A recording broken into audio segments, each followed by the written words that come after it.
Hi, இன்னைக்கு எப்படி அரைச்சே போடாமல் மீன் கறி எப்படி வைக்கிறதுன்னு பார்ப்போமா. ஃபஸ்ட்டு ஒரு பாத்திரத்தில் கொஞ்சம் எண்ணெய் ஊற்றி அதில் ஆனியன் போட்டு நல்லா வதக்கிக்கணும். அப்புறம் கட் பண்ணி வச்சுருந்த தக்காளியை போட்டுக்கிட்டு நல்லா வதக்கிக்கணும். நல்லா வேகிற அளவுக்கு நல்லா வதக்கிக்கணும்.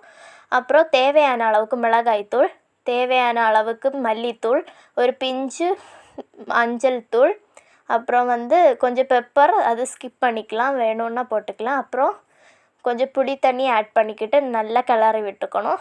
அப்புறம் வெந்தய சோம்பு பொடி, உப்பு, மிளகு, மீனை எடுத்து அப்புறம் போட்டுக்கிட்டு நல்லா மிக்ஸ் பண்ணி நல்லா கொதிக்க வைக்கணும்.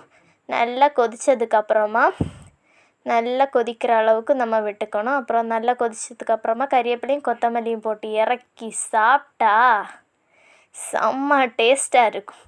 நீங்கள் ட்ரை பண்ணிக்கிட்டு மறக்காமல் கமெண்டில் சொல்லுங்கள். பாய். உங்களுக்கு இது பிடிச்சிருந்தா லைக் பண்ணுங்கள், ஷேர் பண்ணுங்கள், கமெண்ட் பண்ணுங்கள், சப்ஸ்கிரைப் பண்ணுங்கள்.